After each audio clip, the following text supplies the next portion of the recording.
Buenas noches.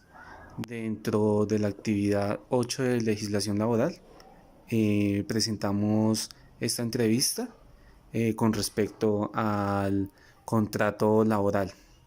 Nos encontramos con la señora Mariana, pues quien nos va a dar desde su observación algunos puntos que le vamos a entrevistar. Buenas noches, señora Mariana. Queríamos preguntarle sobre el contrato laboral, algunos aspectos. Eh, Inicialmente, ¿cuáles serían los elementos esenciales del contrato? Los contratos de trabajo tienen básicamente tres partes: un encabezado, un cuerpo y unos anexos.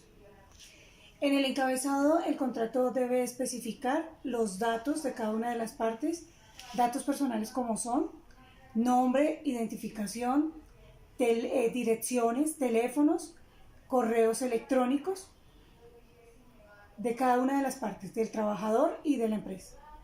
Dentro debe incluir en esa parte, para mayor claridad, el lugar donde va a trabajar donde va a desempeñar sus labores el trabajador, el cargo que va a desempeñar, desde qué fecha, y en esa parte igual puede ir el salario básico que él va a devengar.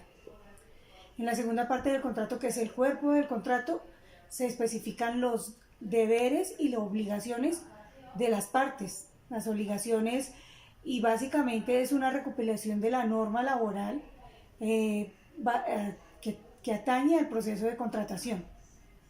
En este cuerpo del contrato igual se especifica el periodo de prueba que tiene ese contrato, las determinaciones que tenga la empresa con respecto a horarios, si son específicos, eh, y se pueden aclarar dentro del cuerpo del contrato las cosas que consideren esenciales tanto la empresa como el trabajador.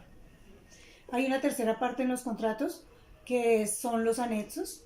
Es muy importante verificar esos anexos porque hay contratos que, por el tipo de labor que las personas vayan a desempeñar, es importante hacer firmar anexos de confidencialidad, anexos de seguridad, anexos en este momento se hace mucho énfasis en las áreas de producción de hacer unos anexos a comprometerse con el sistema de gestión y a cumplir toda la normatividad al respecto que la empresa promueva.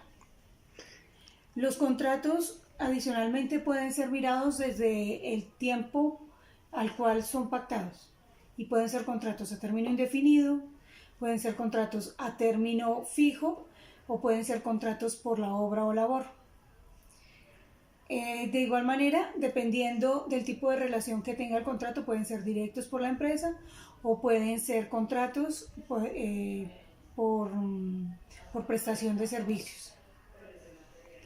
Em, ¿Hay algunas medidas de mejoramiento en las partes pues contratadas y cuáles serían las condiciones de cada una de ellas?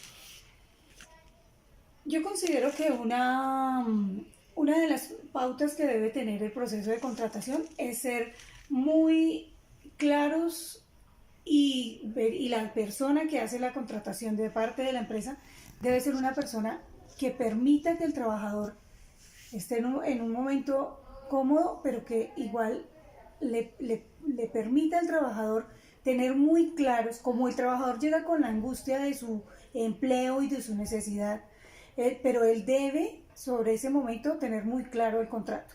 Debe leerlo, tener el tiempo para leerlo, para hacer las preguntas que desee tener y recibir las inducciones.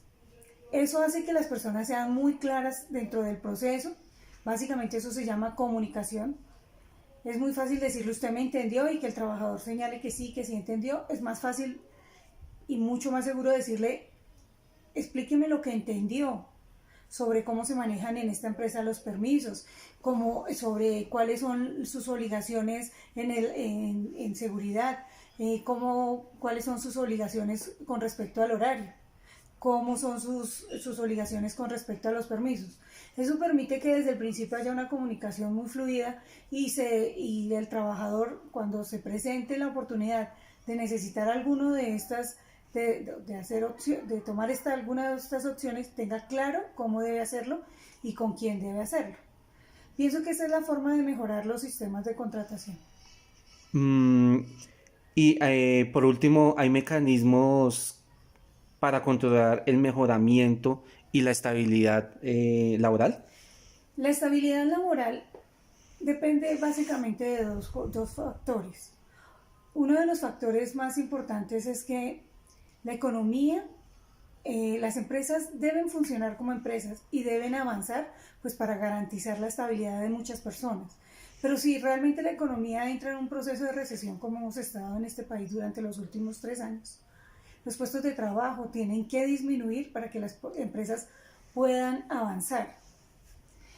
Y pues se espera que no se pierdan puestos de trabajo, pero hay momentos en que la economía obliga a eso.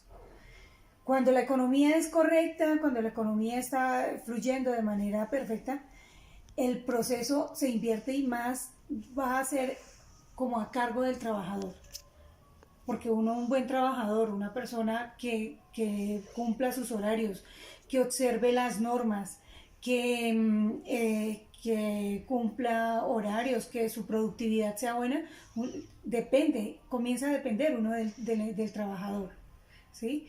Sigo insistiendo, el proceso de comunicación entre las partes hace que la relación laboral sea efectiva. En todo momento deben estar las reglas claras. Con los trabajadores a veces es muy importante dejar documentos, soportes de las inducciones que se le hagan, de los acuerdos a los que se lleguen, de los beneficios extralegales y legales que se le van a dar, sobre todo los extralegales que se le van a dar, para evitar inconvenientes con los trabajadores y tener muy claras los horizontes tanto de la empresa como del trabajador para poder avanzar en la estabilidad. Pero la estabilidad depende de unos factores que a la final terminan siendo externos. Señora Mariana, muchísimas gracias. Con mucho